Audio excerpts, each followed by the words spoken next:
All right, let's continue our discussions around building a generative AI system in a step-by-step manner. So this is part two. So in the part one, we talked about this diagram, and we started with very simple diagram where the user sends a query that gets to the model, and model generates a response.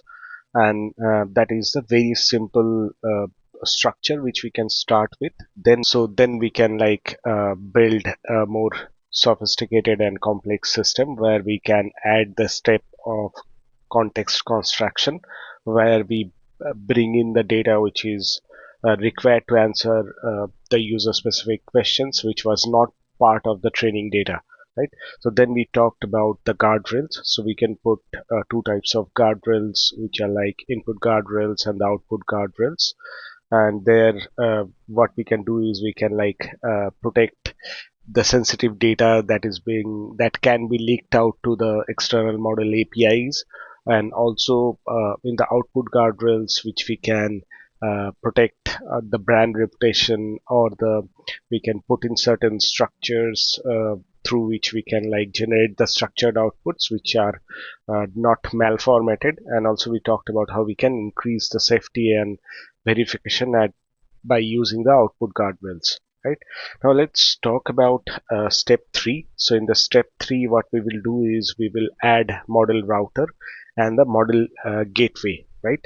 So as your application grows in complexity, and it's getting a lot of users, and the user base is growing, then a single model may not be sufficient to cater all the requests that are coming from the users. So you need to bring in a lot of other models along with the base model, and that kind of increases the complexity of the system.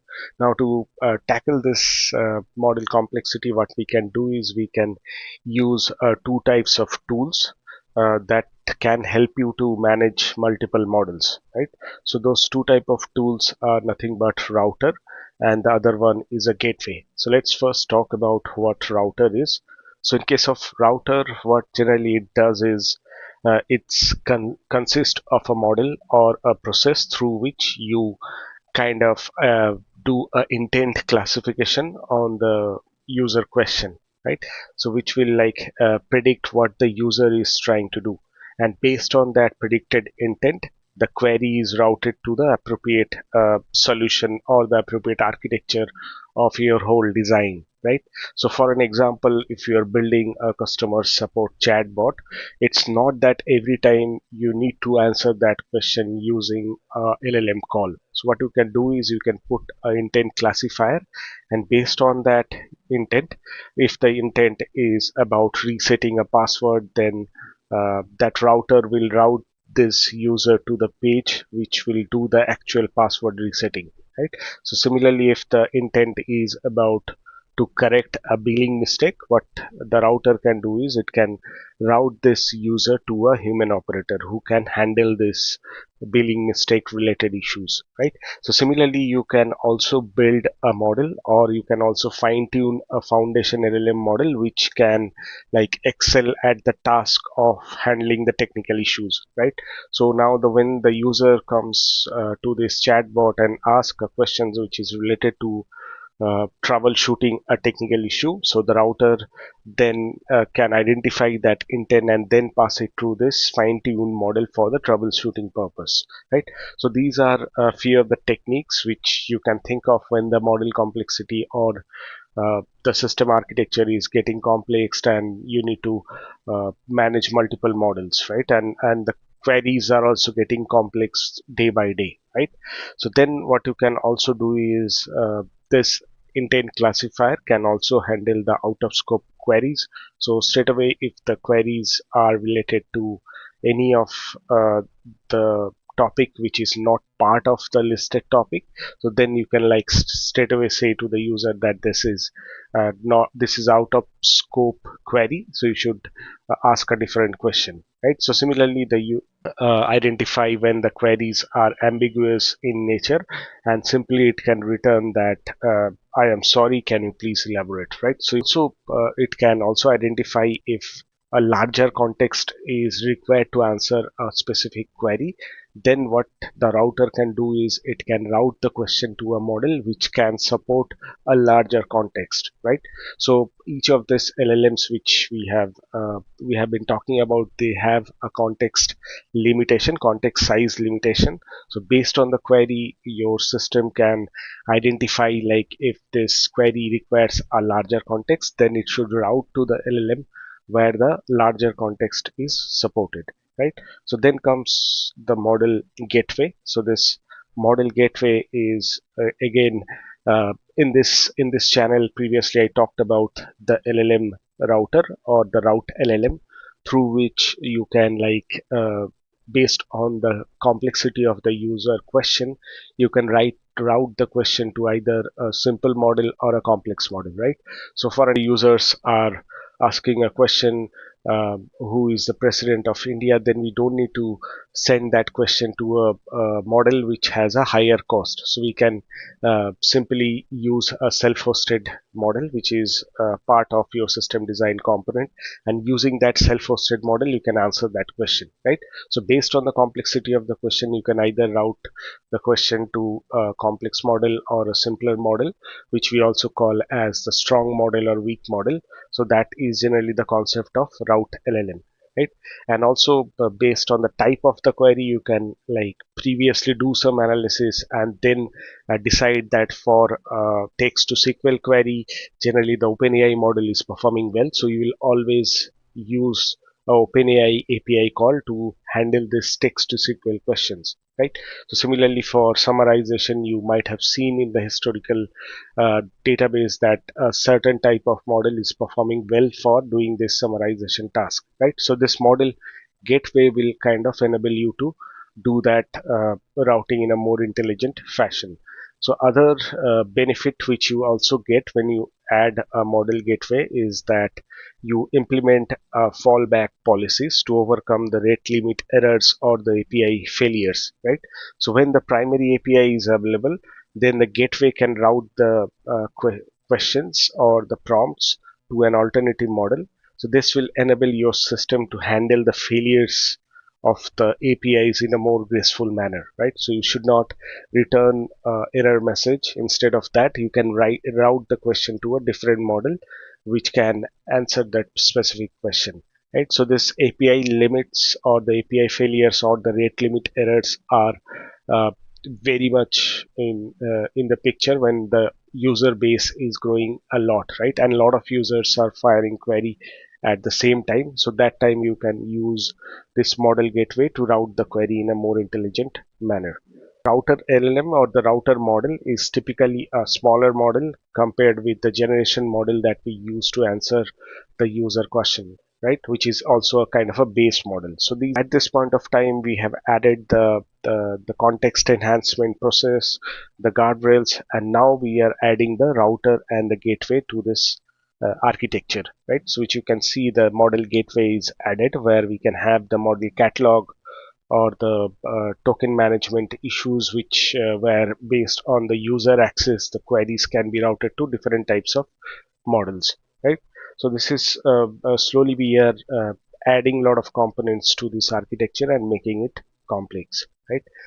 So now let's move to the step 4. So in the step 4, this step 4 is about reducing the latency with cache. So cache is perhaps the most underrated component of any AI platform. So caching mechanism can significantly reduce your application latency and the cost. Let's see how we can generally implement this cache mechanism. So there are several ways through which you can implement this caching mechanism. So the first one we will talk about is the prompt cache, right? So this prompt cache is generally required when you have a large system prompt or your code itself has a long tools definition, right? Users are firing that query. So along with that query, the system prompt gets appended and then that gets passed to the generation phase, right? So if this system prompt calculation, which is like doing the attention part and calculating the query key value and all those calculations are always the same for the system prompt, right? So is there a way we can, like, store those system prompt calculations into the cache, and like that can reduce the cost and also reduce the latency also, right? So to enable that, what we can do is we can use a prompt cache. So in the code itself, you can mention where you need to till which part of your system prompt you want to add to the cache. So this is a very new feature. So this is the one example which I am showing. This is for the Anthropic model. So there you can see like there is a section which I highlighted. So there you can mention like cache control and then certain command which will like cache the previously given system prompts, and based on that it will store those system prompt in the cache. So whenever a new user request come, it does not need to like again do all the calculations which are related to this system prompt, right? So then also Gemini recently added this new mechanism to their architecture also, which they are calling as context cache. So in this way you can like add the context cache in your Gemini code, and the cache will be stored, and the further reduction will be seen in terms of the latency and also in terms of the cost, right? So this is the very recent feature that is getting popular into the LLM scenario, and this is specific to Anthropic and Gemini. I hope OpenAI will soon come out with this new feature also, right? So then let's talk about the other cache mechanisms, which are like exact cache and the semantic cache. So in case of prompt cache, that is stacked to the foundation model. So either the examples which I have shown, like either the Anthropic model or the Gemini based model has the mechanism of prompt cache through which you can enable that. But in case of exact cache, so it is more straightforward and it requires storage at the implementation side itself, right? So the system which we are building, so that system will process the items, and that processed items can be reused at a later point of time when there is a exact items are requested, right? So here they always look for the exact item in the user prompt and also in the cache itself, and if the match is happened, then only it will return the result from the cache, right? For an example, like if the user asks a model to summarize a particular product, then the system checks if the cache in the cache to see if the summary of that particular product is available or not. If yes, then it will fetch the summary from the cache. Else, it will like summarize the content, and then again it will store the generated answer to the cache for future retrieval using the cache, right? So this is what generally exact cache is.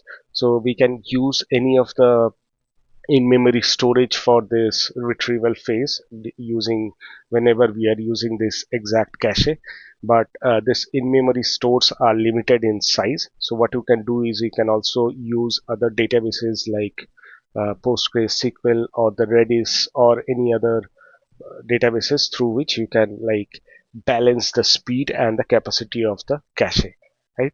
So then let's talk about what is a semantic cache. So in terms of the prompt cache, as we mentioned, that is stacked to the foundation model. Then the exact cache is where we need the exact matching, but in case of semantic cache, the concept is a bit different. Here it is kind of a vector search type of thing, where it based on the user given query, it tries to find out the semantically similar cache, and then it tries to generate the answer, right?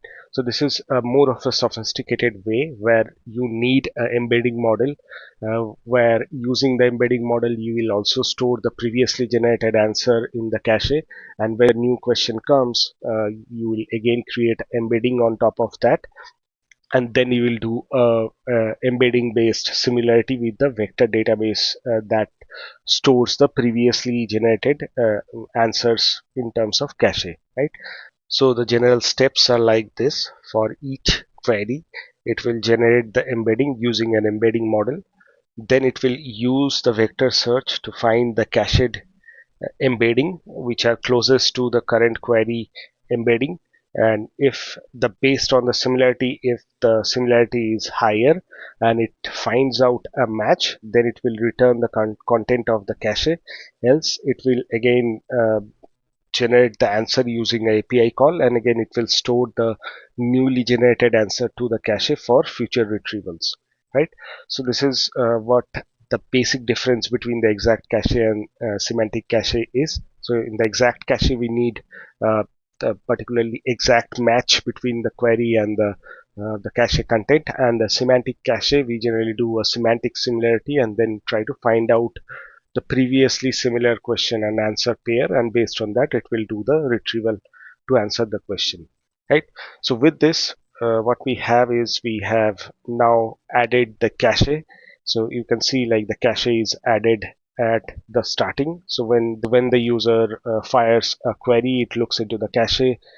If it can find that answer, then it will return the answer from the cache itself, else it will go to the context construction phase. There also we have the cache where newly generated answers are stored in the cache, and based on that the further steps are going on. So at this point of time we have integrated the enhanced context, the guardrails, the router and the gateway, and also the cache, right?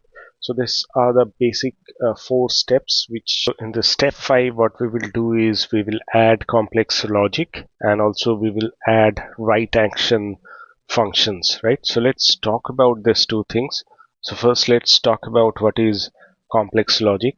So in the complex logic, what we do is once the model generates the output, that output can be conditionally passed to another model, or it can also send to the same model which has generated that output as a part of the input to the next step, right? So here what we are generally doing is once the model generates the output, we are again sending that output to another model or the same model, which will kind of act as a self-evaluation or the output evaluation process, and based on that the further steps will be carried out. So this step can goes on until a model in the system decides that the task has been completed, and the final response now can be generated, which can send back to the user, right? This looping process can go on until the system kind of thinks that now I have all the necessary things, I have done all the necessary things to generate the final response, right? So you can see like we have added a new path where the response is again sending back to the context construction phase, and then it will send back to the model generation phase, right? So with this we can add a complex logic through which you can add a self-evaluating process to generate better responses to the user question, right? So then what we have is the write action.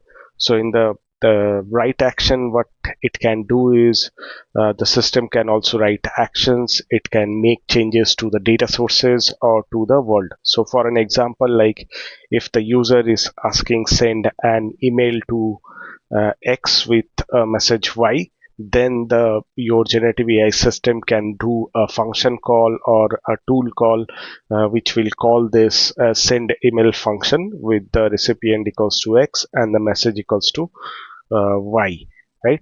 So when you are building a system which is related to customer base or a customer application, so then what we can do is it can also enable you to automate certain tasks which are related to customer outreach workflow, right? So for an example, if the queries are something related to some potential customers, then it can like do the research of those potential customers, and then it can find out those customer contacts and send you back, right? So again it can do a drafting of emails or sending the emails. That also can be done using your generative AI system. Further, what we can do is we can like read responses, and then it can also write up a follow-up statement based on the conversation that is going on. So similarly, it can also extract orders, it can do the updation of the orders in the database. So all these things requires a writing process where your generative AI system is writing something, and then you're taking certain actions to make those writings a persistent writing, right? So this is what we mean by write actions. So this also you can add in your generative AI systems, which can do certain advanced things. right? So now we have added all the 5 steps, starting from enhancing the context, then we added the guardrails, then we added the router and the gateways, then we decrease the latency by adding cache, and also we try to decrease the cost using this prompt cache techniques, and in the end we added a complex logic along with the right actions, right? So in the right action section, you can see like we have a few of the examples like update orders or send emails. Those we can also add, right? So I hope this 2 videos kind of give you an idea how you can proceed in a step-by-step manner to build a generative AI system. So along with this, also what you can do is you can add certain monitoring steps, like you can use a tool like Langsmith through which you can monitor the cost of your generative AI system. You can see what are the general steps your generative AI system is taking to answer a complex question, and based on that you can do certain improvisation of your system, right? And also you can measure like what is token counts for certain questions, and if you have implemented agents, then how the agents are getting called when answering a particular questions, what are the steps the agents are taking. That also you can monitor using a tool like Langsmith, right? So this is all I have in this 2 series videos. I hope you like it. This I will end this video. Thank you for your time. See you in the next video.